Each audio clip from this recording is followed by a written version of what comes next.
Oh, now it is going, Shaun. Well, tell me, Shaun, according to your expertise, how do you think that we can really attract young people into ag utilizing a video? This is our plan, as I just mentioned to you before. Basically, you have to appeal to their hopes, aspirations, and dreams. Young people today have a multitude of options, and they're getting battered from all sides. So the task at hand, realistically, is to convince them that this is a possible career path for them, and that they'll find the fulfillment that they need. It's quite commonly known that there's a general expectation that people will have a certain level of wealth throughout their life. They need to be reassured of this. And particularly with the age bracket you're looking at, they're looking for a sense of excitement and adventure in their life. So they need to see that a career in agribusiness can offer them these things, possibly, more than it's just an office job or working in a paddock, that they can have all of these things that they want with a career that they're going to enjoy.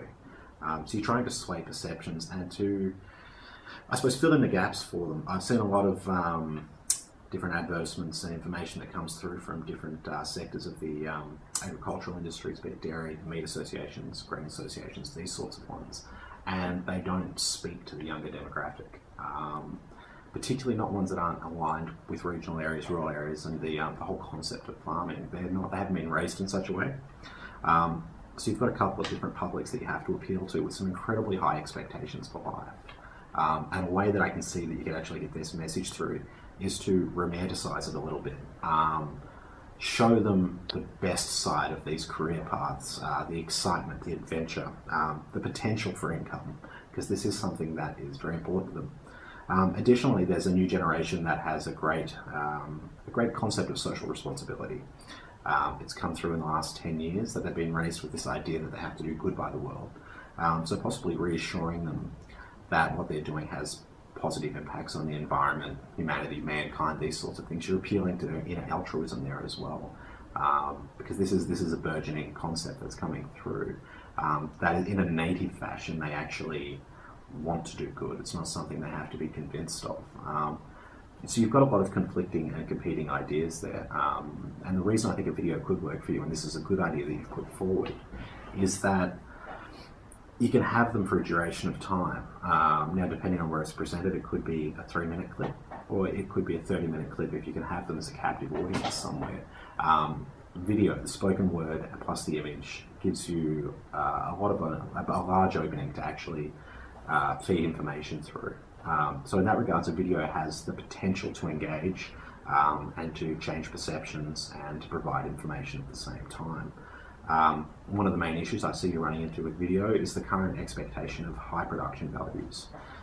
To go and make one yourself, you might run into the issue of people just not being willing to engage.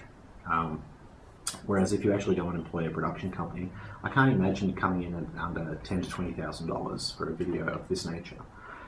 So you've really got to look at the end use, how many people you want to reach and how you're going to deliver it to them. I discussed before with Noemi, we briefly went over marketing. I think your main issue is actually beginning with the video and saying, who do we want to speak to and what's the best way to get onto them, and building the video around this and then marketing around that. If it's going to be a web-based endeavor, you're really looking at a short production of maybe 3 minutes. If it was something you're going to deliver in schools, and this is an outlet that I can see as being instantly applicable to this, where you send somebody out to the school and deliver the video alongside a question and answer session, you can bulk it out to that 20 minutes and give extended interviews. But I think the core concepts remain the same. You need to appeal to their sensibilities and their wishes and their desires, and show that they can be fulfilled through a career in agribusiness. Obviously, most people aren't informed of the variety of different career paths you can have. It's not just milking cows. But this is a perception that you have to work against. And obviously you've got a bit of a plan for that, which is good. But you still need to present this argument in a fashion that is attractive to potential participants. Well, what is the idea of the website? You mentioned that it is very important and anything we do will have a link to a website. Tell us a little bit about that. The way I look at it is basically, I'm not a website builder, by the way, guys, but you don't exist unless you're on the internet. The concept of social media was brought up before. That's not necessarily necessary for this sort of thing, but I think you always need a reference point to send people back to. If you try and put everything into one video, the issue is people will tune out. You can't read them a list of ingredients for 15 minutes and expect them to listen the whole time. They'll want to go and find the recipe. I guess that's why cooking shows work. Here's a little bit of pepper, here's a little bit of salt. Let's go away for 20 minutes, we've got a cake. I'll go and find the recipe a little bit later. And this is the sort of function that I can see a website taking. You need to offer them career pathways. You need to offer them testimonials. You need to make it look professional, particularly if you're going to be sourcing sponsorship and working with government departments or industry bodies. They need a quick reference point. The media as well. It's no good to just have them calling you and only provide them, say, with the media pack. They need to be able to go and source information. So for the program, I can see a website being an important component and a hub of information and information delivery, and a place where you can start to build relationships with people if it's an interactive website. So depending on the duration of the program, you look at creating a different sort of a website, but I see that as a center point of anything you do, so you can continue to have the project grow if necessary, or just continue on afterwards, even possibly without a lot of work. So what would be your suggestion that where to from now? Do we have to go and find money for this video, or is any other possibility, any other approach that we can take? There are other approaches. I think this is a solid approach if you want to reach a large group of people with a single message. If you were just to produce a pamphlet, it will almost definitely not be used within schools, or it'll be put on a desk and lost. There needs to be some sort of a backup and interaction to it. The first step I can see for this from now is, and this is before you start to really have proper discussions with people like myself on marketing and communications, is to really define the project itself. So that's define the video. I'll back you on this. I think it's a solid idea to make one, but you have to be quite serious about the amount of work it'll take and what it will cost. First point of call would really be to go and get some serious quotes from production companies on a professionally made video. An issue that became apparent to me almost instantly when we started discussing the geographical differences between all of yourself and the different industries would be sending a production crew all over Australia.